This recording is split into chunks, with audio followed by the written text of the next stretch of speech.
I want to clarify something real quick. When I'm saying ethical porn, I'm not talking about ethical porn as a genre. I'm talking about ethical in a human sense. The question, what is ethical porn? Porn is subjective. In an ideal world, I would love to reframe and rephrase that question to what is ethical porn consumption? And in my opinion, that involves the intent in which we consume that media. We hear a lot about porn literacy and the importance of being able to critically evaluate the adult media that we're consuming. And in my opinion, that's really what we should be focusing on. Welcome to the Multiamory podcast. I'm Jase. I'm Emily. And I'm Dedeker. We believe in looking to the future of relationships, not maintaining the status quo of the past. So whether you're monogamous, polyamorous, swinging, casually dating, or if you just do relationships differently, we see you and we're here for you.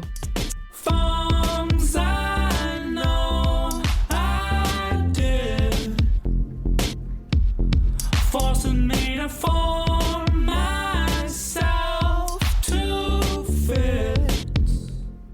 On this episode of the Multiamory podcast, we're talking about relationships and pornography and relationships to pornography. This is something that we haven't covered on this show in quite a long time, but we decided it was high time. We came back and looked at some of the information out there. It's fascinating stuff. And what better way to celebrate Valentine's Day week than an episode talking all about porn? Relationships. Yeah.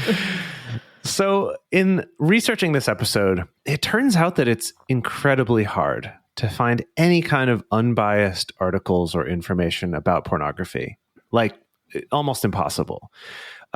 Just like the vast majority, even when you're trying to search very technical things like just statistics about the adult film industry or something like that, I would say 95% of the results you're going to get are negative, are having a very strong opinion that they're backing up with a lot of facts.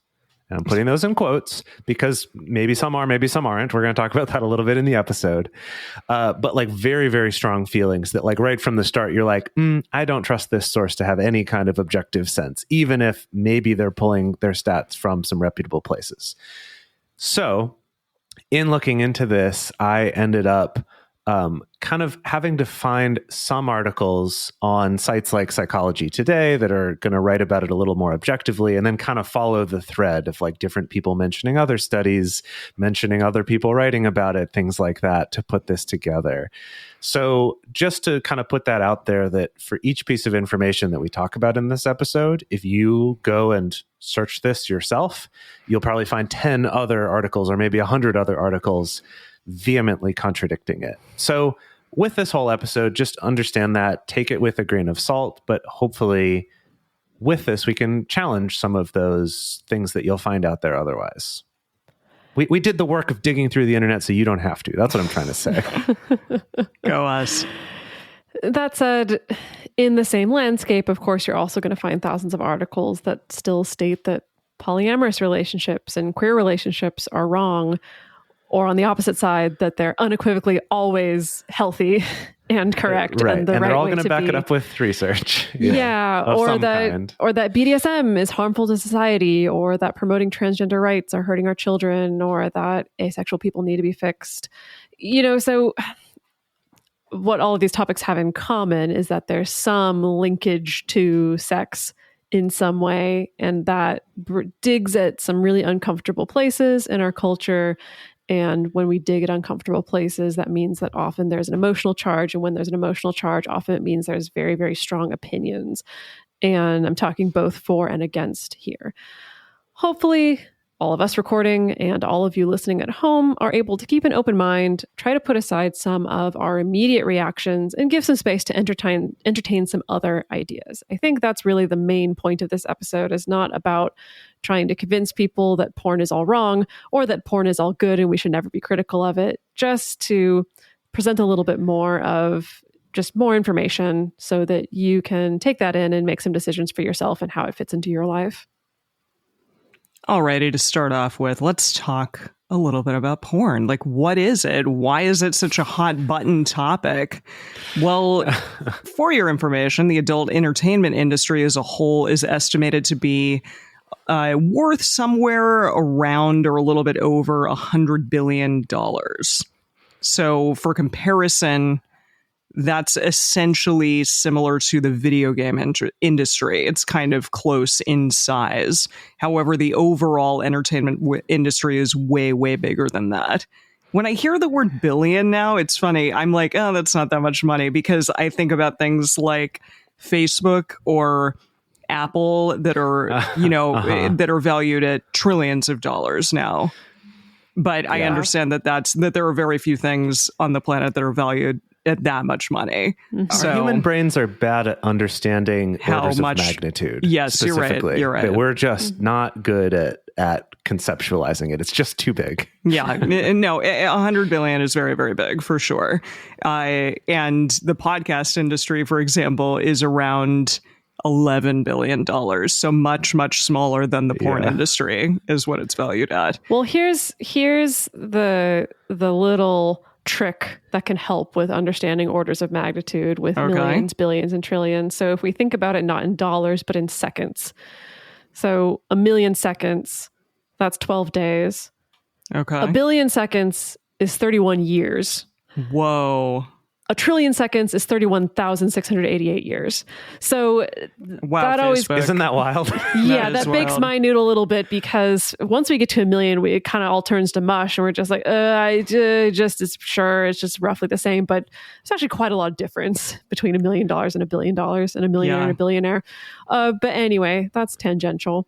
But maybe it gives you a sense of the relative sizes of these industries. Absolutely. And porn is huge. It's huge for so many people. And according to various surveys, over 90% of men report at least occasional use of porn. I'm surprised that it's only 90, but maybe that's a really high number, statistically speaking, for sure. And this is self-reporting. Yes. So there's also going to be some people who don't, claim that they don't, right? And researchers tend to view statistics on women as being less reliable because there's a stigma out there just in general about porn use, but also estimates might go up to around 50% of watching porn at least occasionally. Honestly, I'm surprised that number is so low, but maybe, I'm assuming... Again, because self-reporting. Yes, right? It's self-reporting, so yeah. Perhaps people don't want to say for sure that they are or are not watching. And there have also been some studies that showed porn watching has increased toward the beginning of the pandemic in 2020 when everyone was stuck at home. That surprises me not at all. Yeah, right. You're like, of course. Yeah, like what in the world else is there to do? Especially when people were locked down and couldn't go to work and stuff like that. Mm-hmm. If you're, couldn't go out on dates, couldn't hook up with people, right? You're just like, well, yeah. So it's funny that there was this, the researchers talked about there being this like noticeable uptick, not like twice as much or anything. It was a smallish uptick, but noticeable that changed right at that point. Yeah. So then the next question that researchers would try to ask in these surveys and these questionnaires is not just who's watching it, how much are they watching, but also why. What are the reasons that people give for why they watch it? So if we were playing, Family Feud and you had to guess, the most common answer, it would probably be for getting off, right? Definitely. That's the first thing my family would say if we were a team. So what an episode of Family Feud this would be. What an uncomfortable episode of Family Feud. I mean, I think all episodes of Family Feud are a little uncomfortable, but this one really takes the cake. Fair enough. Yeah. So around 85 to 95% of respondents stated that was one of their reasons. And they could check multiple. That's why these numbers are not going to add up to 100. They're going to end up more than that. But so the majority is for getting off, for arousal. But another large portion said that it was about trying to regulate emotions or distract themselves or relieve boredom. So as a way to kind of self-medicate in a way, or like self-treat some sort of, depression or boredom or anxiety or something like that. Like, for example, 74% said it was about regulating emotions. 70% said relieving boredom was sometimes a reason. Of that chunk that was not in the 85 to 95% range. Of everyone. They could pick multiple. That's what I said. So it's like, do you ever watch it for these reasons? So like, at least some of the time, a large portion of people are saying, yeah, because I'm bored sometimes. Or because I'm like upset, or they didn't specify exactly what that meant by regulate emotion, but yeah, it seems like maybe I'm stressed out, right? Like I could see people being like, oh, I'm stressed and I need to kind of relieve some pressure or whatever it is. Yeah, fascinating. Right? Yeah. And then this one I also thought was interesting is that in some of those studies, one of the answers that a smaller portion of people would give is for trying to like understand about sex. And that lines up with something that, so Pornhub, which is one of the largest sites of any kind in the world. It's the third largest porn site in the world and the 10th most visited website of any kind in the world, which is wild. But every year for the last few years, they've released a bunch of statistics that they get from people using their site, which has actually been really cool. And a lot of researchers have used that to help with their research. But on their list of the top 10 most searched terms in 2021, the 10th one, which they said surprised their analysts, was how to something. How to give a blowjob, how to have an orgasm, how to make a woman squirt, like whatever it is, right? Like, whatever is how to. So they're kind of seeing like, people are actually trying to learn stuff from it.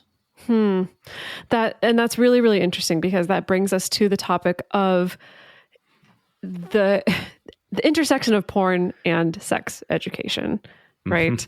And I think that one of the big concerns that we've talked about on the show before is, I know this is definitely a sticking point for me, is when there's a trend of a person's primary sex education, sometimes their only sex education coming from porn, especially if we're in a context where the sex education we're getting in school is not accurate, is not up to date, is not relevant to you and the kind of sex that you're going to be having, that all that our culture leaves you with is pornographic material to turn to for any kind of other examples of how sex is done. So there's a number of different facets to this issue.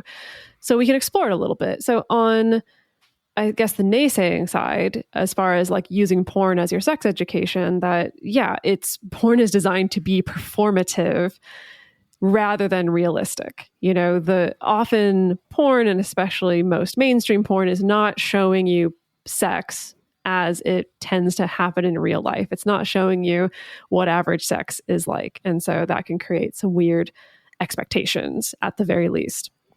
Most mainstream porn also tends to show a very male pleasure oriented, a very objectification focused version of sex, which isn't always realistic, which leaves a lot of people out of the equation, which leaves a lot of people unseen, and also can create some weird expectations around what sex is supposed to be.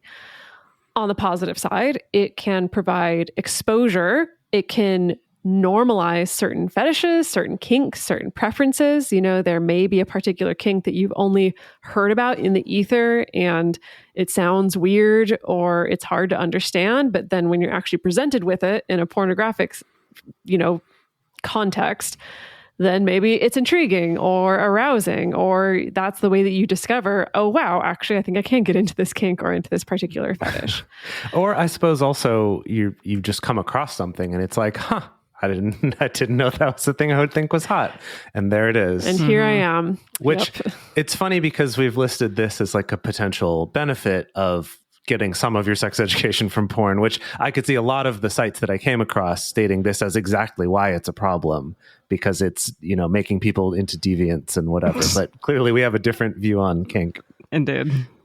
Well, what is interesting, I do think that this calls up a discussion around sometimes you can be very aroused by something, but not necessarily want to do it in real life sex. Sure. And for some people, that disconnect is uncomfortable and a problem. And for some people, that's great, because porn provides this other world to be able to kind of scratch that itch and explore that arousal without needing to automatically translate it to real life or pitch a partner on this particular kink or things like that. Of course, on the negative side of things, often porn leaves out the consent conversations and potentially can also set people up for harm when they try to pursue kinks if the only way that they're learning about this particular kink is through porn, which not only is not having the consent conversation, but maybe isn't talking about safety, how to perform this kink safely, how to distinguish what looks good on the camera versus what's going to feel good to you or to your partner, or what's a best practice that's going to look good when it's photographed versus what's a best practice in real life, that often is left out. My favorite analogy is if you tried to imagine learning how to drive by watching the Fast and the Furious movies. Oh my. Yes. Oh my. Uh-huh. Right? Yes, definitely. There are some concerns that men in particular, I think especially men and boys whose only sex education and exposure to female pleasure is through mainstream pornography. There may be essentially this association with seeing women who are performing and sometimes not always performing consensually, because that's a bigger part of the context, that then the images of female pleasure that they're presented with don't actually match real experiences of pleasure. And so those micro facial expressions that someone may be giving that maybe implies that they are in pain, or this isn't the thing that they're super excited about doing that particular moment, that all kind of gets blended together into, oh, this is just what pleasure looks like in my partner. And it becomes harder to distinguish those social cues of, is my partner actually enjoying this, or are they not, or are they putting on an act? There are some studies that seem to show that this may be debatable, but it's something to consider. And then on a positive side, porn may actually increase tolerance for other people's sexualities. That's according to a study that was published in the Australian Journal of Communication. So again, it can provide that sense of exposure and normalization of other sexualities or other kinks or other interests that are different from your own.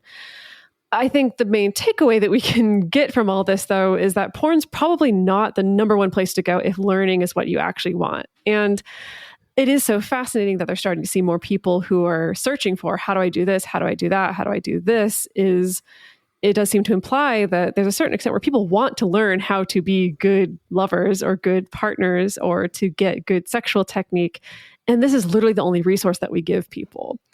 Absolutely. You know, maybe this is some books that you can pick up in a sex shop, but that's not always necessarily accessible to people. And so this is the best that you got. And you're a little bit at the mercy of what pops up in your search results, whether it's going to be accurate and educational and well-researched, or if it's going to be something that's just performed.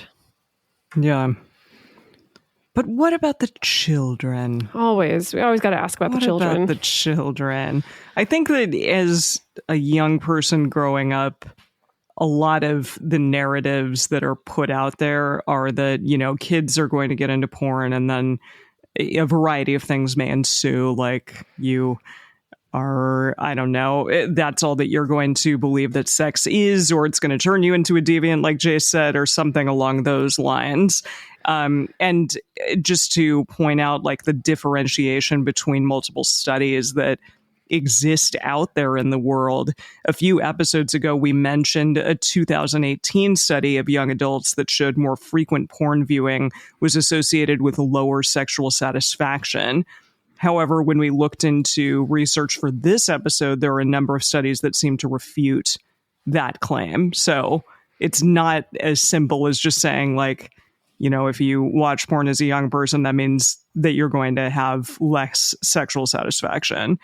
And so to help unpack all of this, we asked one of our fellow podcasters from the Pleasure Podcast Network, Nicoletta Heidegger from the Sluts and Scholars podcast, to give us some insights based on her experience as an educator, a sexologist, and a therapist. So this is what she had to say. The research on how much sex teens are having did not have an objective definition of what is sex. I think the way that people are having sex and defining sex is changing. Research, especially research on sex, needs to be looked at with a detailed and discerning lens, especially if it's used to create media articles with grabby titles. Porn can impact one's view on their body and skew perceptions of how sex is supposed to look, especially if porn is the only sex education outlet. This is not the fault of porn as a whole, but a greater systemic issue regarding a lack of comprehensive sex education. Because of the lack of sex ed, young people, and even sometimes adults, see porn as an educational tool, which it can sometimes be, But more often, it is entertainment done by sexual professionals and sexual athletes. What is first time I've ever heard that. Sexual athletes. I like that. Yes, that's a good way of thinking about it. What is a problematic search? For me, problematic is something that is illegal and or non-consensual. Fantasies, however, in my opinion, are not problematic, and labeling them as such may further push people into the shadows and feel ashamed about their desires. And when shame is involved, there's usually a backfire effect, making that person engage more in the shameful desire or behavior. In addition, certain sites like Pornhub are starting to block popular search terms such as daddy dom little girl, which involves consenting adults and can be really shaming to folks in the kink and BDSM communities. If you need sex education, try some other resources, including The Pleasure Mechanics, Beducated, Scarletine, ODOT School, or Sex Positive Families. There are so many great educational resources out there for different prices and for different themes. Yeah, I really appreciate that perspective. We also have some findings from some various studies. I think there's been a lot of studies on porn, but these are things that we found. So contrary to what a lot of critics will claim, porn and watching porn doesn't necessarily sexualize young people earlier on. The reality is that most young people engage in some form of childhood sex play long before encountering porn. I think that's been true for a long time, obviously before super accessible internet porn became a thing, that the sexual awakening was a thing for many, many people and that looked many, many different ways. Others say that porn also can ruin teens for relationships later in life, but to look at that, divorce rates are significantly lower for the generations that grew up with internet porn than those that didn't. Again, we have to give the caveat that this isn't necessarily a causal link. It doesn't necessarily mean that if you grew up watching porn, you're less likely to get divorced, but there's a correlative link here. But it doesn't indicate the other way either, right? Sure. It's not like, oh, everyone's failing at relationships now. Yes. Yeah. And similarly, kids that were raised during the time of free internet porn have turned out to be less sexually active, more likely to use birth control, less likely to have sex while drunk than people who grew up before the internet. There are several studies that have shown that viewing porn specifically doesn't make men any more likely to commit sex crimes. In fact, there was a UCLA study on adolescent pedophiles showed that the sex offenders that they interviewed watched significantly less porn than non-offenders, which is interesting. Fascinating. There was a small study of 131 college-aged men who even showed that as their self-reported porn consumption increased, their sexism decreased. I would have to dive more into that study to see how they measured their sexism. It was probably based on survey statements and things like that.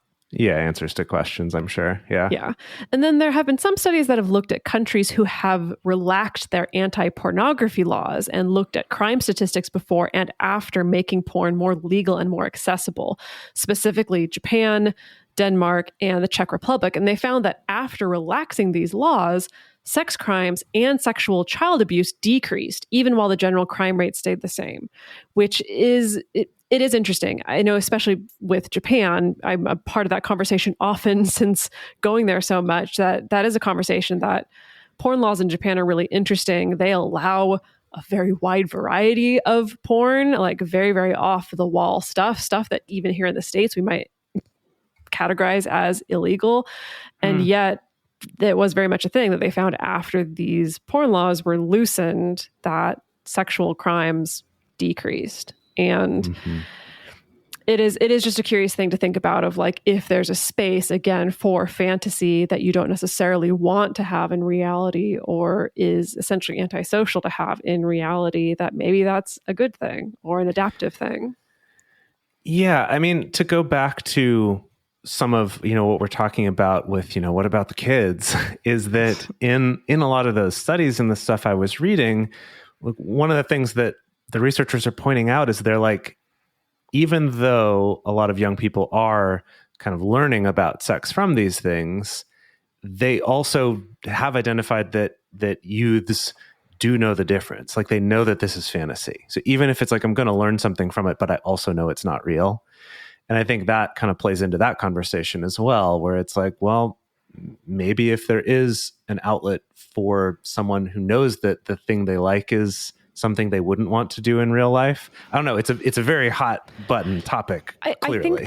I think that also gets harder when what you're being presented with is less and less extreme and is being presented closer to quote unquote real life, as though it's real life, you know? So it's less about, I'm watching this wild fantasy of, you know, I'm like watching this wild fantasy of like someone strung up, you know, from the chandelier and in the middle of a gangbang. And like, I realize that's not real life everyday sex, but I think it gets harder if you're educated more on the, oh, this is being presented as everyday sex when maybe it's not.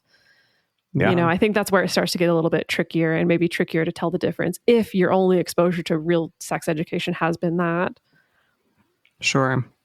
So, okay, if we as, I guess, adults and we as a group of young people aren't going to porn to get our sexual education, then where should we go? So as we mentioned before, even though the evidence seems to suggest that porn is not, you know, destroying society and ruining youths and all of those things, it's still not necessarily the best way to get sex education, though clearly it is definitely used for that by many people. Some Scandinavian studies did show that most teens do look to porn for education about the mechanics of sex. That kind of goes back to, you know, the how-to being the 10th most searched thing on Pornhub. And that same study also pointed out that teens do clearly recognize that porn is not reality but fantasy. Basically what you just said. And in response to the growing searches for educational content, Pornhub started an official sexual wellness page with questions and articles about sexual health, in addition to a channel on their site for educational videos. I appreciate that. I mean, they're kind of seeing the issue here and potentially people just going to their website for fantasy-related things. And perhaps that search term, you know, seeing that search term was such a prevalently searched thing that perhaps they were like, screw it, we're going to just add this to it. I think that's pretty cool. Yeah, there's not a lot of videos on it. I checked it out. There's like 12 videos on that channel. Oh, right? wow. It's not a lot. So they're still working on that. Yeah, it's a and work all in the progress. videos were posted like a year ago. So it doesn't seem like they've really kept up on that, unfortunately. But I did find it really interesting to look at a video whose subject is like the types of questions that you do want to know, right? Like, is my penis normal, basically, right? Like, is my size normal? Is it shaped the right way? You know, that kind of stuff. Or like, you know, am I experiencing pelvic pain that's bad, or is this normal? Or like very real questions. But like the thumbnails, it's like, there's a picture of a penis in the thumbnail for that video about penises, or like there's a picture of a vagina, or there's a picture of people having sex in this one. And it was this interesting, like, we got to still make it like titillating, I guess. Well, no, but I mean, I think it's kind of great in a way. Yeah. It's like we've wrestled so long with like people, you can't even put like photos in sex ed classes because they're in a school. It's like, well, what if the porn sites were actually doing a good job of this? What a different world that would be. Right. Anyway, that's fantasy land. Yeah, that's an interesting point. Well, considering that there's only 12 videos up, this is probably not the best place to go for your adult sex education. So just putting that out there, there are other places to go that we're going to talk about momentarily.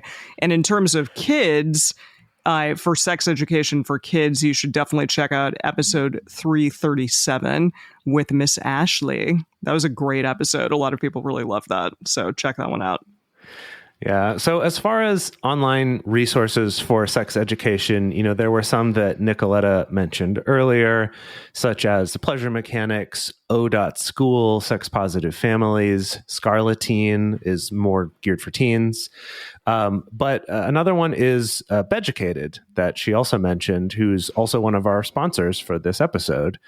So that's cool. If you're going to check that out, use our promo code MULTI, of course, and, you know, stay tuned for the ad break to get more details about what all that involves. Another resource I wanted to put out there is kink specific. So if you're specifically wanting more in-depth education about kink, it's called kinkacademy.com. Has tons and tons and tons of videos and video courses on specifics of, you know, how to do certain fetishes safely.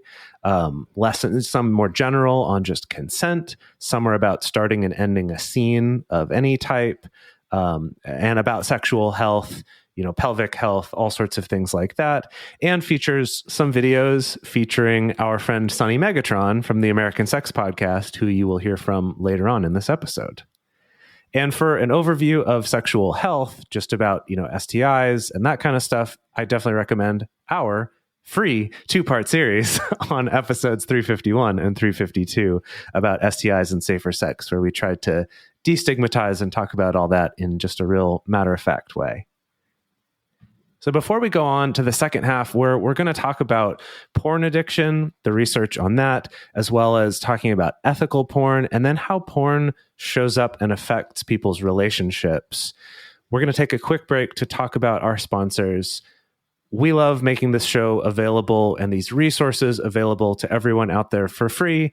And you taking the time to listen to our advertisers and check them out if they sound interesting, and supporting us on Patreon are how we do that. So we really appreciate your time for that, and we will see you after the break.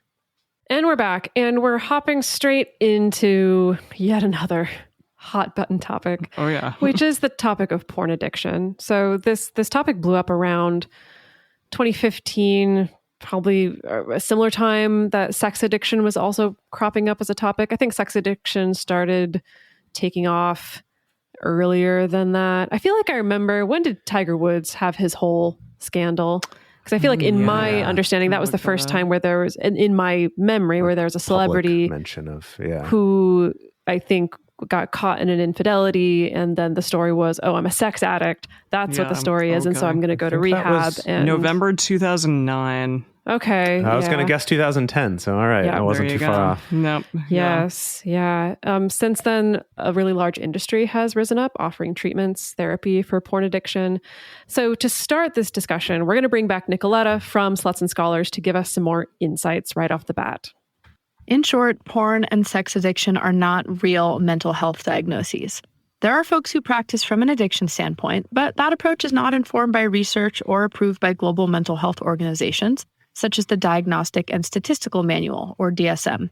That being said, folks can have porn viewing that feels out of control for them based on how it's affecting their life and or their sense of self. Usually there's something going on underneath the porn watching that is the true issue that needs addressing.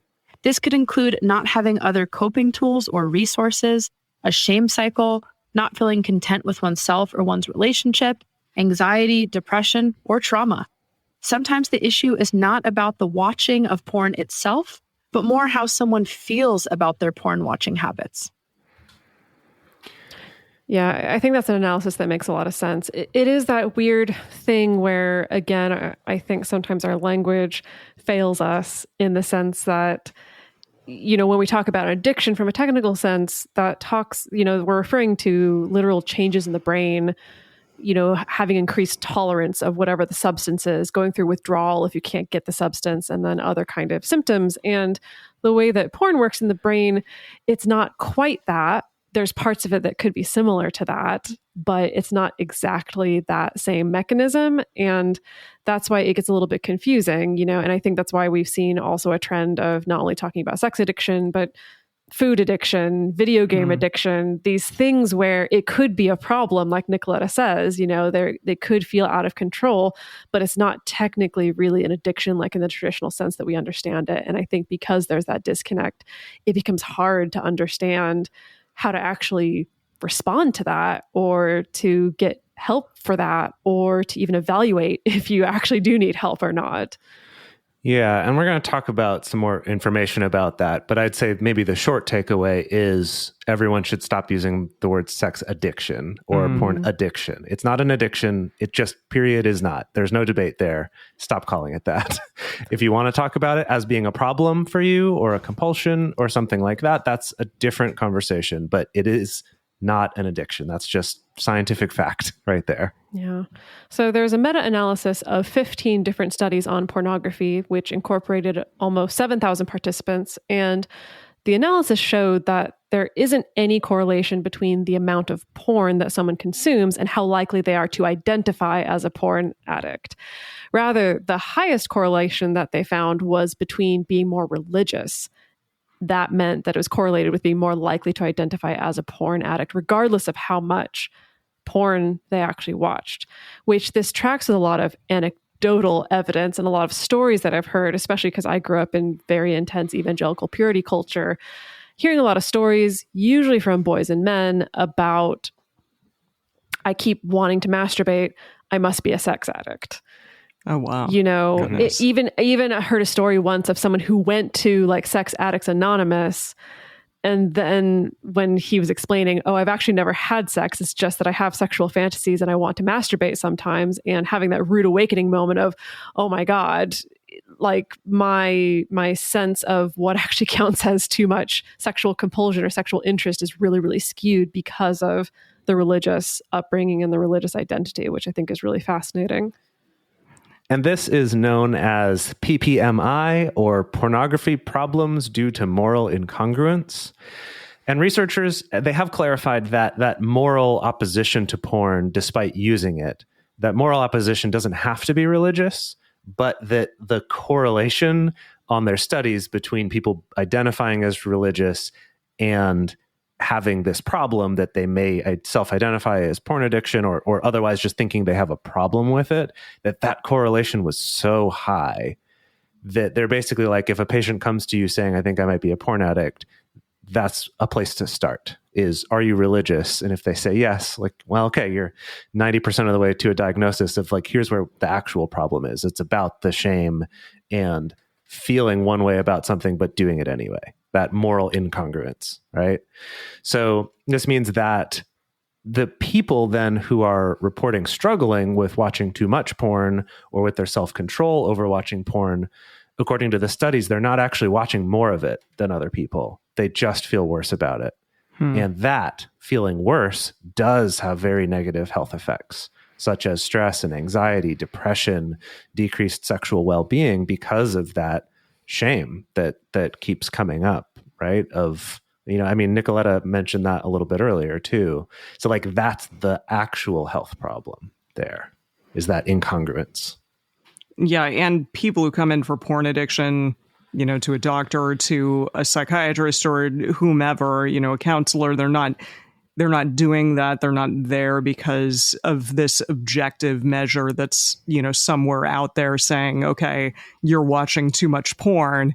But instead, they're doing it because they themselves think that it's wrong, or their partner thinks that it's wrong, or the church, or something along those lines, like some outside force, which is very different than an actual compulsive disorder or an addiction or something along those lines. So again, Jase kind of said this before, but sex addiction and porn addiction, those words, those terms have been used in an attempt to defend people who are accused of sexual assault or abuse, like Harvey Weinstein, for example. So yet another reason to stop using that term, those terms in general, because it's some bullshit. Okay. Yeah. Alrighty, let's move on to ethical porn. So this term, this is an interesting term. We've used it on the show before. It's become a big buzzword in the last few years, and it has kind of become harder and harder to sort out what it exactly means. So we called upon another expert to help us with this question. We asked our friend and fellow Pleasure Podcast host, Sunny Megatron from the American Sex Podcast, to lend her expertise. And Sunny is an amazing sex educator and a fantastic public speaker, and we'll hopefully be doing a full episode with her in the future. So Jase asked me the question, what is ethical porn and how do we know if we're watching it? And there was some chit chat about ethical porn being a real buzzword in the sex educator world. I could not agree more with that sentiment, and it kind of bugs me. We as a society make rules based on the assumptions and the stereotypes that are inspired by the experiences of the majority of people. And what that does is it ends up shutting down the examination of nuance, the fact that because we're coming from different places with very different experiences, we need to adjust those one true way rules that fit all to actually really fit us. Kink is customizable. It's also the subject of the book that I'm working on right now. Polyamory is customizable. Sexuality is customizable, and so many other things. So let's get to the ethical porn. I want to clarify something real quick. When I'm saying ethical porn, I'm not talking about ethical porn as a genre. I'm talking about ethical in a human sense. The question, what is ethical porn? Porn is subjective. In an ideal world, I would love to reframe and rephrase that question to what is ethical porn consumption? And in my opinion, that involves the intent in which we consume that media. We hear a lot about porn literacy and the importance of being able to critically evaluate the adult media that we're consuming. And in my opinion, that's really what we should be focusing on. But in order to consume this content with intent and thoughtfulness, that requires us to truly understand the psychology of desire, to overcome our own shame and our own baggage and the myths and the stereotypes we believe. Our fantasies when it comes to sex are often not, I hate this term, but politically correct. They're not ethical. They can be the exact opposite of our default world morals and values and beliefs. It's that concept of, oh my goodness, it is so wrong that it is so right. And we all have things in our porn search history that we would never want another human being to see. And the reasons that we like those things are really complex. Sometimes those oh-so-wrong fantasies are used as a very healthy outlet, and sometimes they're not. And that's the nuance. There's a great book called The Erotic Mind by Jack Morin, and in it, he refers to this concept of the paradoxical perspective, which means we often eroticize things that in a non-sexual context would be unpleasant or gross or disgusting or morally wrong, but it's very normal in human sexuality to then eroticize those things we think are so wrong. And so if porn is really catering to our fantasies and playing those out in a visual sense, well, then some of it's going to be pretty fucked up, right? So when it comes to porn, unless we can recognize all of that stuff at play and then recognize how it plays within ourselves, we can't critically analyze our own situation to see if we're using that porn in a healthy way or we're using it in a way that can be harmful and feed into thoughts and traits that are abusive or unethical and reinforce those things. Different people with different identities and experiences, et cetera, could be watching the same porn. And some people can watch that and find it really empowering and healing and a great fantasy. And other people can watch that and it could reinforce really awful beliefs and behaviors. And how do we know the difference? Utilitarianism. Maybe we're doing the greatest good for the greatest number of people by restricting violent porn because we know that our society's fucked up. And there's a lot of people that look at this really demeaning porn and they don't understand the psychology behind it and they're abusing it. But then there's a problem. That restriction for the greatest good for the greatest number of people might work for those who are very normative in their sexual expression, relationship orientations, etc. But then it hurts people who have non-normative proclivities. It slippery slopes us into stigma, into not trying to overcome our shame, but instead burying it and giving it more power. And that can lead not only to abuse of people and mistreatment of people in our own lives, but also to systemic abuse and oppression, transphobia, homophobia, racism, misogyny, oppression and stigmatization of kinksters and polyamorous people, and the list goes on. It's big, y'all. It doesn't just exist in our sex lives. Restriction to keep people safe from the evil, horrible, abusive porn doesn't end up being empowering or protecting. It ends up being damaging. Really, it subtly tells you that certain things are shameful and not allowed and certain people are not good.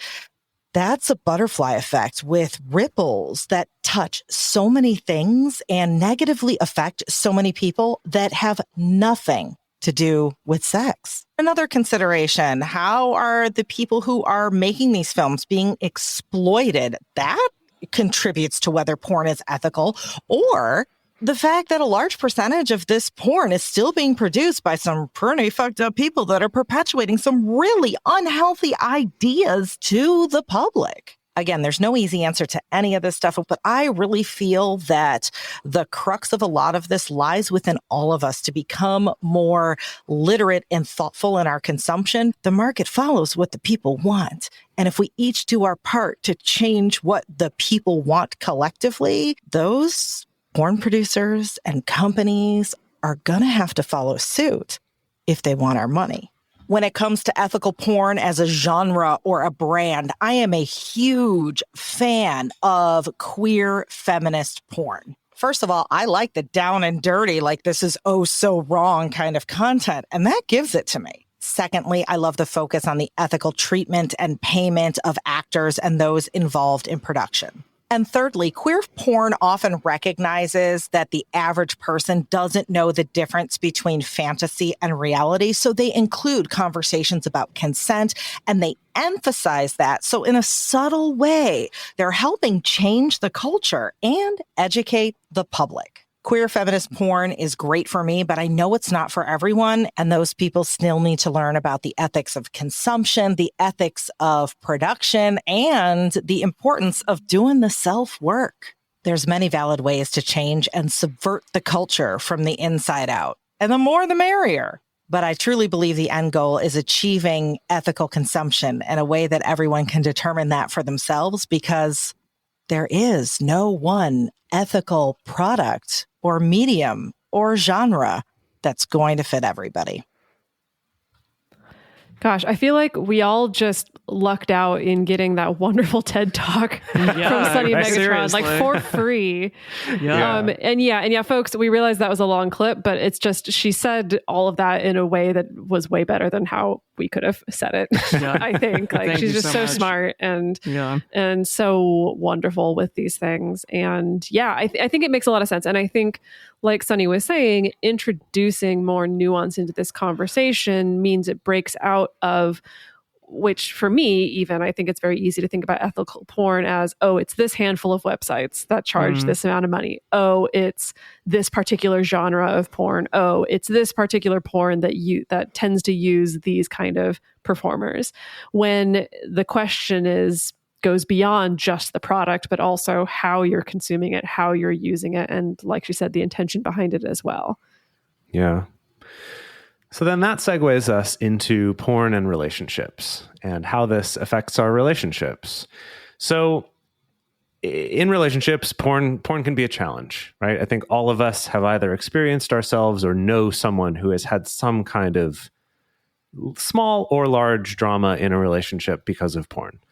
I think a lot of this is due just to the fact that we're not used to talking openly about it. And because it lives in this weird gray area between something that on the one hand, it is private, like Sunny mentioned, the stuff in your search history you don't want other people to know about, even the people that you love. And then on the other hand, it's harmful to keep it a secret completely. So it kind of lives somewhere in the middle there.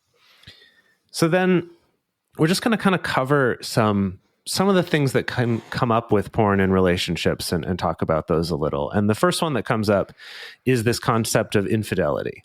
So I'm sure we're familiar that there are some people out there who feel that watching porn when you're in a monogamous relationship is infidelity, that it's cheating, right? And then others adamantly claim, no, it's not. That's totally different. One interesting take that I found from Dr. David Ley is that he suggests that watching porn is infidelity if you keep that fact secret from your partner or you lie to them about it. And that doesn't mean you need to show them everything or always watch it with them or something, but being honest about the fact that you watch it is the important part.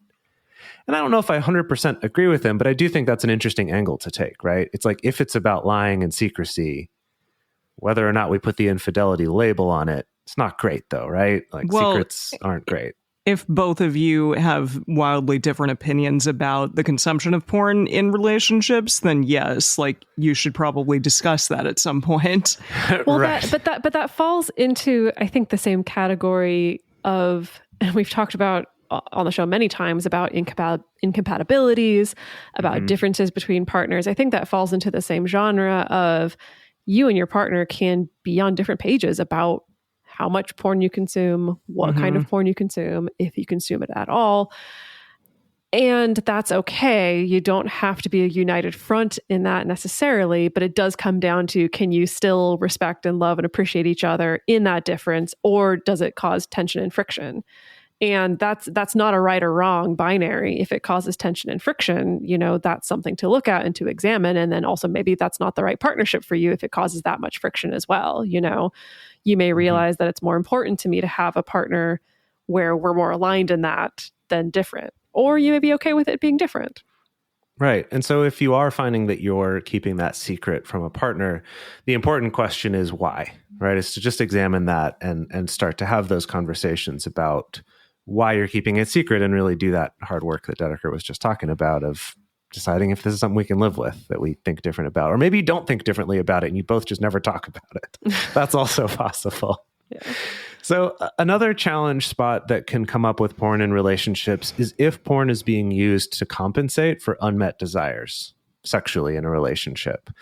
This is actually pretty common in marriages, like where one partner wants less sex than the other.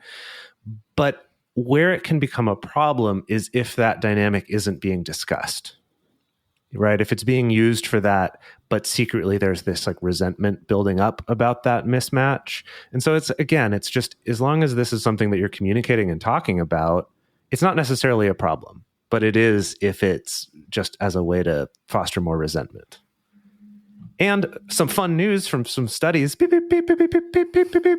Is that the fun news noise? That's the news. I think of that more as like breaking news. I think I need a better stinger for fun news. Yeah, fun news. Ba-da-ba-ba-bow. Yeah, there you go. Beautiful. Okay. Lovely. So the fun news for non-monogamous people is that the evidence is in, studies suggest that porn use is very unlikely to cause negative effects for non-monogamous people in relationships. And the researchers theorize it's because they're probably already having conversations about sex because they're having sex with other people, and they both know about it. So those porn conversations are probably easier, and there's less of that kind of unpacked baggage, still packed baggage. That's what I was looking for. So something that some people do in relationships, not everybody, but some couples will watch porn together, and it can be a way for someone to feel like they're not separated by this thing, or something is coming in between them. Perhaps it's bringing them together, maybe. And, this isn't for everyone. Not everyone is going to want to watch porn together, but it is a potential out there that maybe you could try. Also, you could share links to porn videos, especially if you share a particular kink or fantasy with a partner. And it can be another way of making it feel more like the two of you are on a team, or you're having a team activity, even if you don't necessarily watch it together. Feel like you're training to be sexual athletes. Perhaps. Yeah, there you go. I know. Right, I love that. Right. That's amazing. that's our new goal for everyone now. But, in this context, be sure that you talk about it first. Don't just, send a random link to your partner and surprise them. That might be a little weird if especially if you're on two different wavelengths about porn in general. Perhaps have that conversation first and then see, hey, can I send you a link or two of something that's sexy to me? And maybe I think you might find sexy. That would be fun. And also, knowing your partner watches porn, it can bring up some jealousy. That's a hot button item that we like to talk about on the show once in a while because it tends to be the low-hanging fruit for non-monogamy. But a variety of things can cause a partner to be jealous, and porn might be one of those things. So the more you're confronted with it, sometimes that exacerbates that jealousy, especially if you happen to get in a situation where you walk in on them, or you see it in their history, if that's something that you two do, looking through each other's history on your phone or on your, I guess, laptop device or something along those lines. I think this is just another opportunity. I love reminding people, and even though I know it's hard sometimes in the moment, but reminding people that jealousy is something that's often trying to protect you and is pointing to something. right? Often it's pointing to maybe an area where you feel frustrated or where you don't feel seen or where you're feeling some lack, or maybe there's some really deep ancient insecurities there. And it's a really good opportunity to just examine that. I think what I've noticed, particularly in the non-monogamy scene, people have sometimes expressed feeling this weird jealousy or weird envy about their partner's porn watching habits, but then feel bad that they feel that way because they think that they should be enlightened and sex positive and their partner can do whatever they want and it's okay, but I still feel this weird feeling. And I just want to tell people that that's okay. The feeling is okay. And it's a good thing to look at and get curious about what's there for you. It may be something that you bring up to your partner, or it may not be. It may be something that you work on by yourself or with a therapist or a friend or something like that. But I think the important step is just taking the time to actually look and get curious about what's underneath that and what's your jealousy trying to make you aware of. Yeah. And bottom line with all of this, just experiment with your partner about how much you want to divulge about the porn that you're watching, or how much you watch it, or if it's happening at all. Experiment how much to share and then how private to keep it as well. And for many people out there, knowing that their partner watches porn, that's totally fine, but it may be easier for everyone if you agree to do it while you're alone, for example. Perhaps it's not something that the two of you are going to want to watch together. So yeah, bottom line, just experiment and discuss, meta-communicate, discuss all of these things. That's what we like to do here on this show.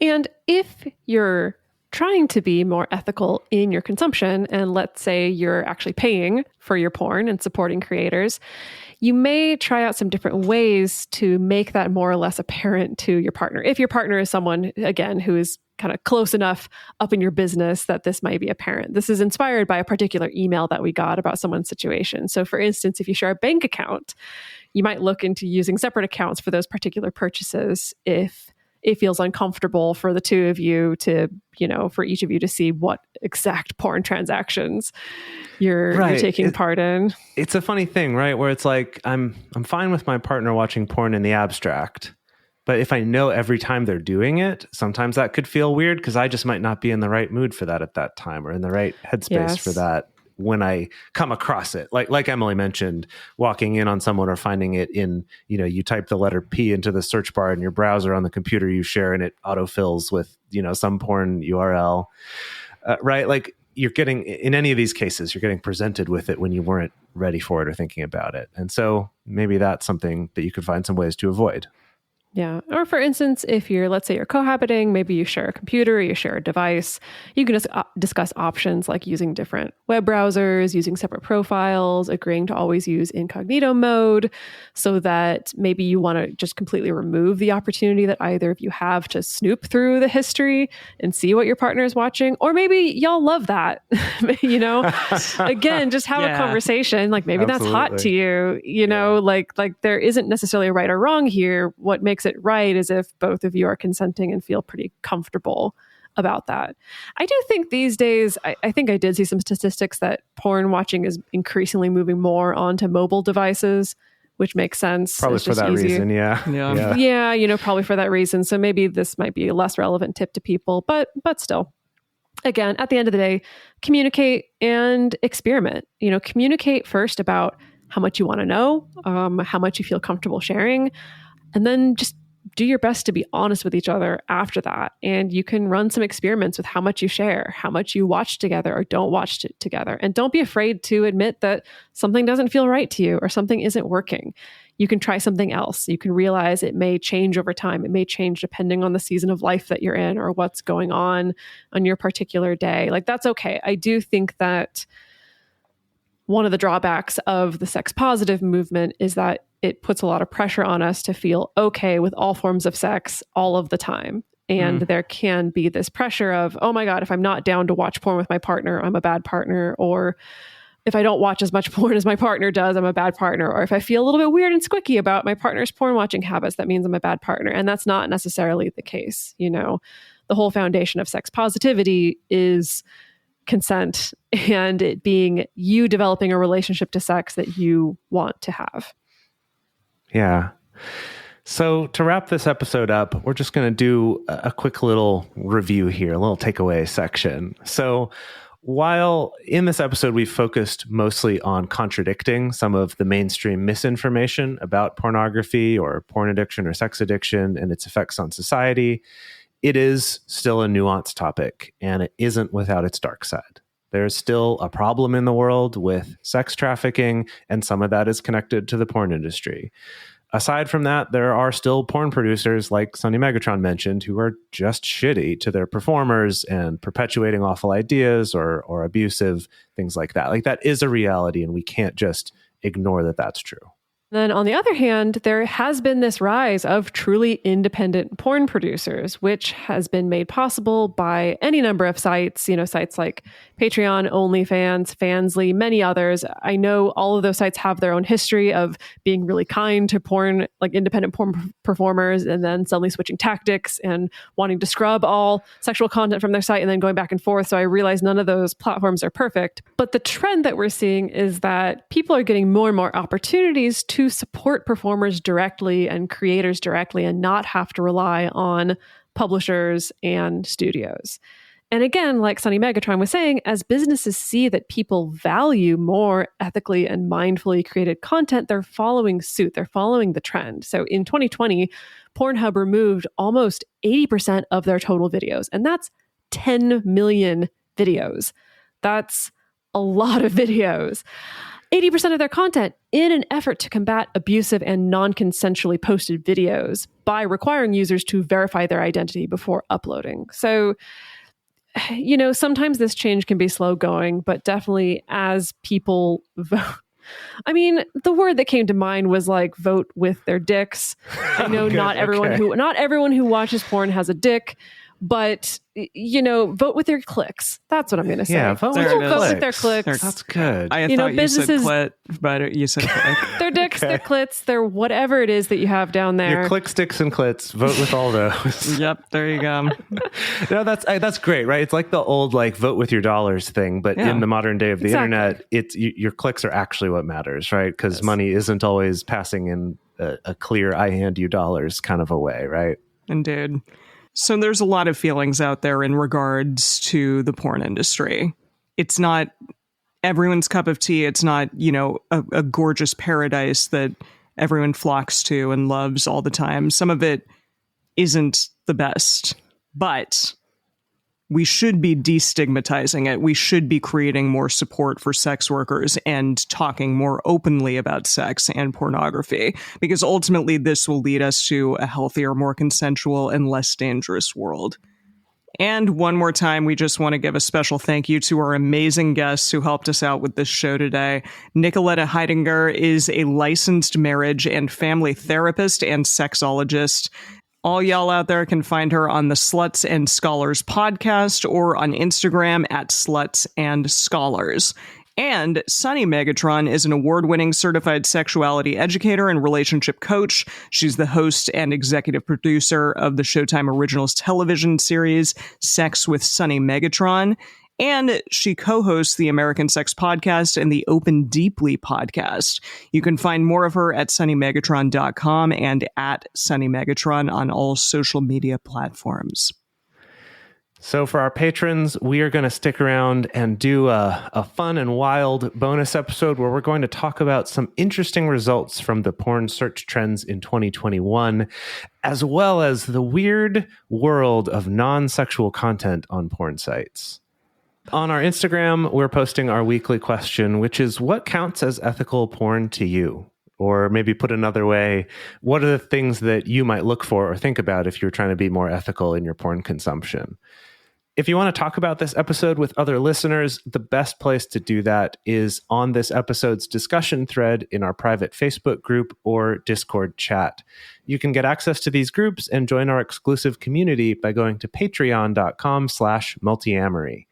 In addition, you can share publicly on Twitter, Facebook, or Instagram.